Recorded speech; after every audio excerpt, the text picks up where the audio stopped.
Hello, and welcome to my Fiverr studio. My name is Alanna Wilcox, and in this session, I'm going to discuss with you ways that you can tap into your own creativity. So, if you're not familiar with my work and who I am, basically, I am first and foremost a Fiverr artist. So, I love to create things, particularly with yarn that I make. So, I'm a spinner, but I also knit, weave, crochet, embroider. I kind of do a little bit of everything. I'm also an educator, so not only do I teach workshops and give lectures at fiber festivals and conferences and things of that nature, but I'm also an educator, so I teach high school art, and I'm also an author, and I've written a book called A New Spin on Color, as well as working on a book right now to document my dye process. So I'm really fascinated not only with the actual medium and material of fiber, and also not only with creating things from patterns, so like the actual craft and skill required to create fiber art, but I'm really fascinated by the idea of creativity and how we can bring a part of ourselves into our work to make it unique, to communicate our ideas and thoughts and our interpretation of the world around us. And I thought for this event, it would be a really interesting topic to kind of have a conversation with people about creativity and ways that we can not only make what we're doing with yarn, whether you're a knitter, a crocheter, whatever fiber art medium you choose to enjoy and create in, but to take it beyond, I would say, the level of craft and actually make it more art. So, with my students in the beginning of the school year, I like to have this discussion about what is the difference and if there is a difference between art and craft. And so everyone can have their own sort of interpretation about it, their own opinion on it. But to me, craft is what we do as far as the skill, right? So if you are a knitter, you need to know how to use knitting needles, you need to know how to use yarn. Those are the materials that you actually need to have the technical skills to then transform the yarn into a type of fabric. However, if you are following a pattern, right? So if it's something as simple as making a knitted square and it says to cast on 20 stitches, knit 20 rows, bind off, do it in a particular type of yarn, you're following steps or like a recipe, right? So I like to use the analogy of cooking and food. And so the idea that you are taking something that somebody else created as an original and then they're giving you the instructions to copy them, you're basically in essence making a copy. So as a fiber artist, how can you go beyond that, right? And how can you kind of infuse who you are, your ideas, the materials you use, all of that can sort of change the way that that pattern is now interpreted, but also experienced. So, for example, if you were to take a pattern for a scarf, right? And instead of using yarn, let's say you decide to switch it and use barbed wire. Okay, so now you have a scarf that's made out of barbed wire. How does that change the meaning behind the idea of a fashion piece that is, supposed to keep us warm, that has like a snuggly kind of comforting texture to it, and now switching it into using barbed wire, right? It has a protective quality like keep out, don't touch, but also the nature of having metal against our skin. It's cold, it's not warm and comforting, right? So the idea that we can take something, even if we're following a pattern that someone else created, but we can change the outcome of how it's received, and just the process of, in like I said, kind of infusing our ideas and thoughts into something really will then elevate it to a status of art. That's just my opinion. And so the idea that we all have this creative being inside of us, but sometimes we allow, I'm trying to think of how to explain it, but we allow almost like the voice in our head, our self-talk, to limit us, right?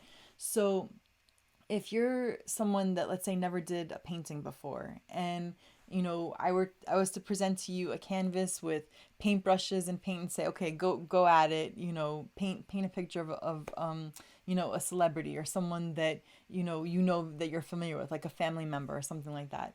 You might say to me, I can't do it, right? And so the first words that we utter generally is going to dictate what happens next, right? So if you say to me, you can't do something, you're basically giving yourself permission to fail. You're automatically saying, this is not going to happen. I'm not capable of making it happen, and it's not going to even be attempted, right? However, if you change that self-talk and that dialogue in your head that happens when you approach creation, if you change it to say something like, I will try, okay? So I will try to do the painting.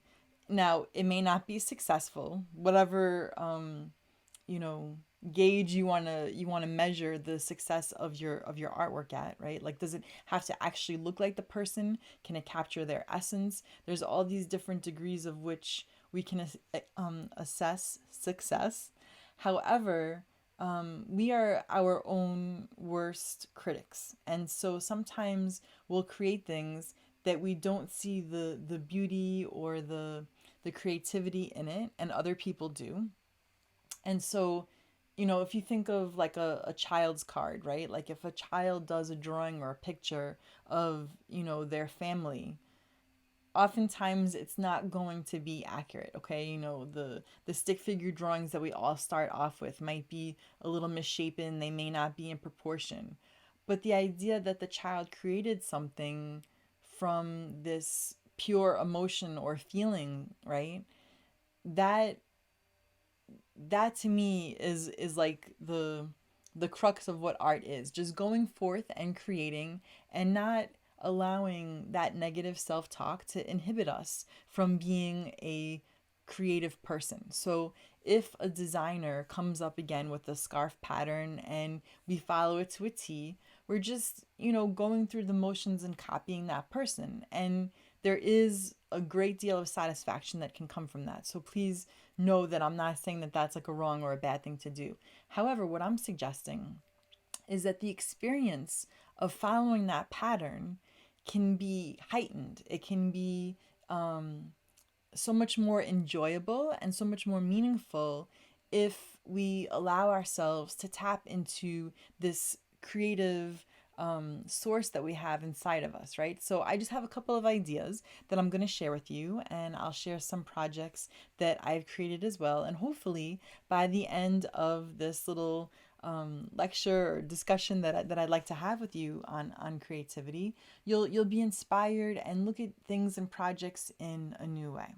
Okay, so there's 4 ideas that I would like to talk to you and present to you. So the first is how to start a project, okay? And I'm going to suggest that you start by posing a question. So I'll discuss that.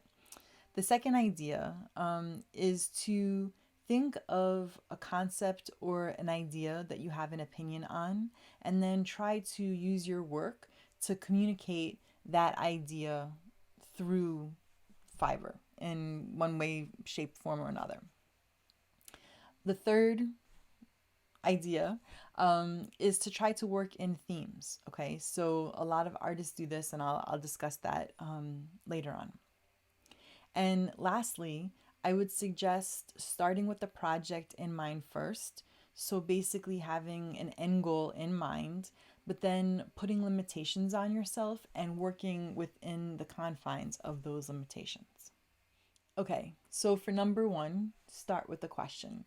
A lot of times when I create, I often will start off with a question. And to me, that is a very inspiring place to tap into my creativity. So, for example, what do I mean by a question, right? Well, if I'm going to make a cardigan, for example, I have one that I did where I posed the question, what would happen if I created a piece and worked from one end of the color wheel across the color wheel to the opposite color? So in art, when you're pairing colors across the color wheel, they're known as complementary colors. And I created this cardigan by starting with a purple, kind of red based purple, red violet color, and I worked my way across to gold. And the reason that I did that again was because I started with that question, what would happen if I did dot dot dot? Other times, I'll try to have different types of questions. For example, like, I wonder what would happen if I tried to spin 100% Angelina fiber. So, for those of you not familiar with it, it's almost like the decoration tinsel that you have for Christmas trees. It's like a plasticky kind of fiber, and generally, when spinners work with it, they'll use it in a blend. They won't use it at 100%, as far as like the material going into the yarn. So just kind of having these questions of, I've never seen something done before, let me try it. Like, there's no such thing as yarn police, knitting police, spinning police, right? The idea that we can just create and maybe make mistakes, maybe not be successful, but if we say to ourselves again, I can't do this because whatever, we're not going to, right? But if we say, okay, I find this really challenging, but I'm going to try it anyway. Or I've never seen anybody do this, but let me try it. Let's see what happens. And so the worst thing that can happen is that we've allowed ourselves and we've given ourselves permission to fail.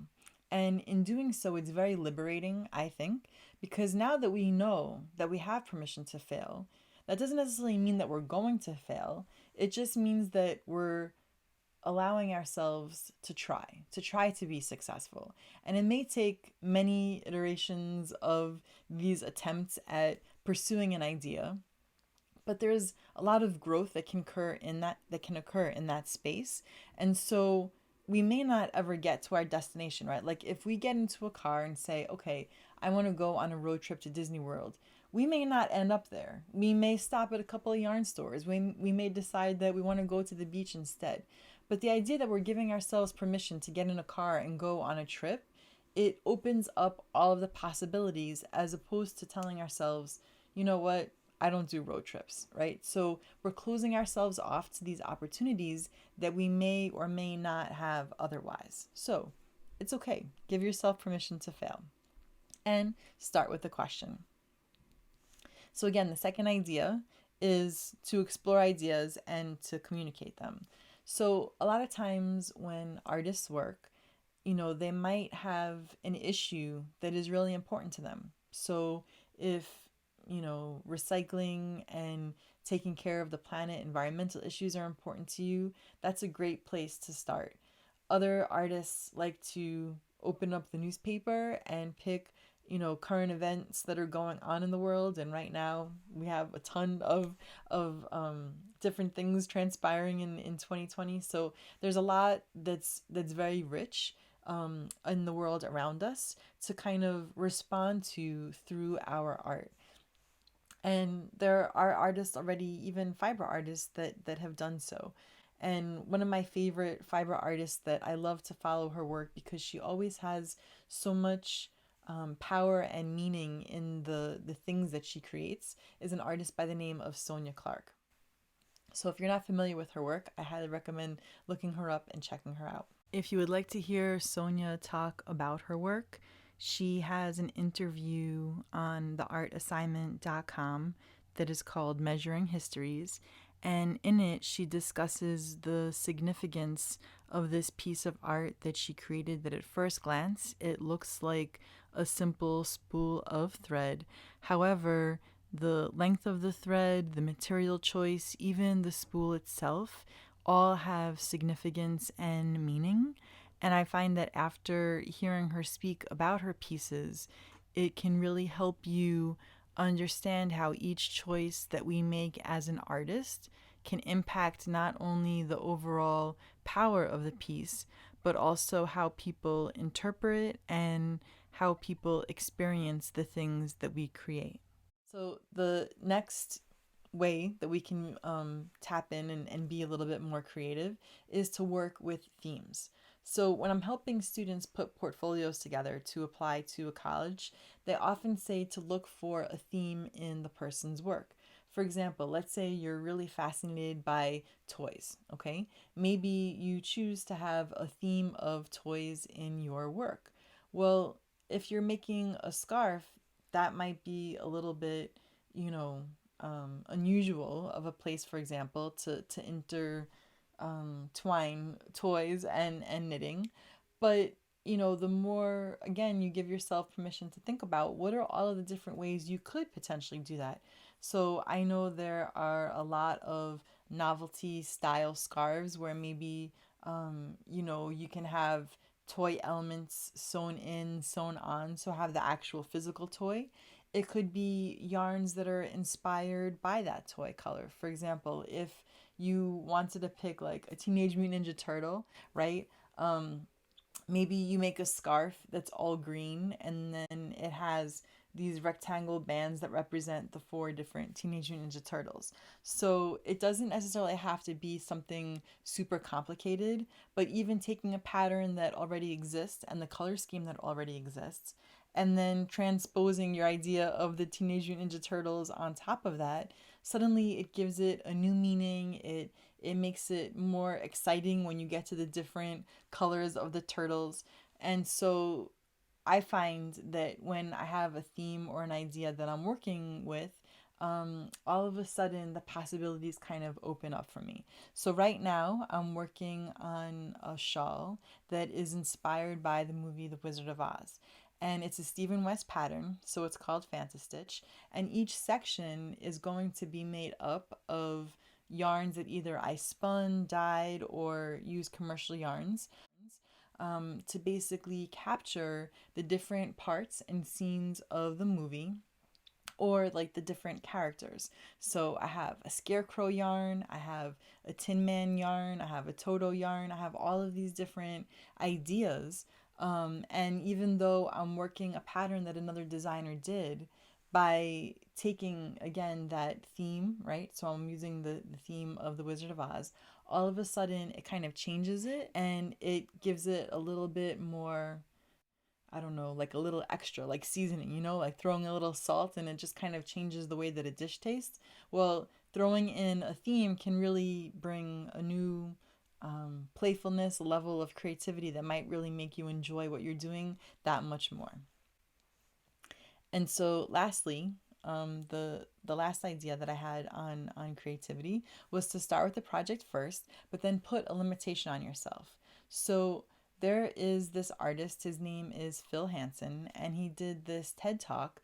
And it's called Embrace the Shake. So if you haven't seen it, I highly recommend it because it's speaking to how can we tap into the parts of ourselves that are where creativity comes from. And one of the things that he says is to basically embrace limitations. And so, what does that mean? Well, again, if I'm going to do a scarf, I could do a generic scarf using the yarn that the designer suggested, and I'd have a functional scarf, right?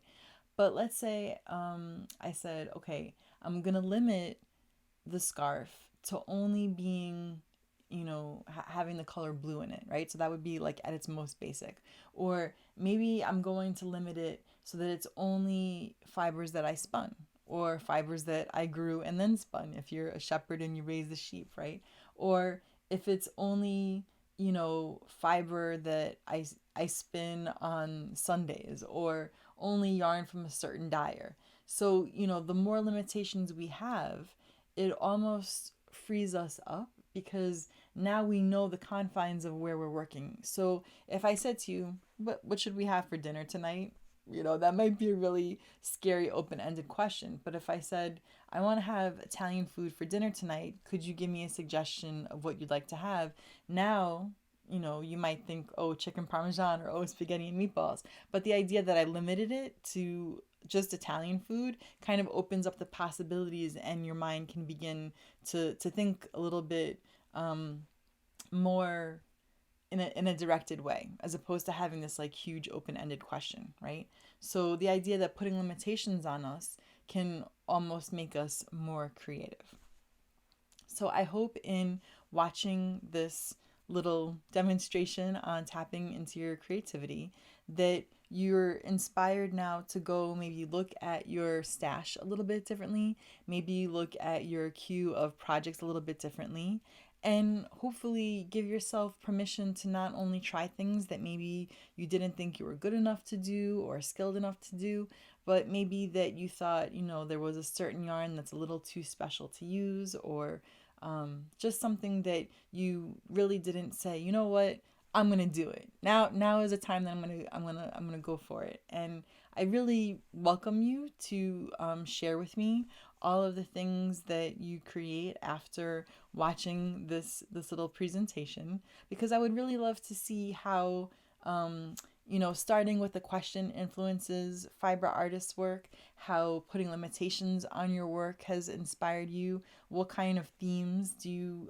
choose to explore, and is there any kind of idea that you're trying to communicate that you haven't seen anyone do so before. So thank you so much for watching this little presentation, and I look forward to seeing the work that you do in the future. Take care.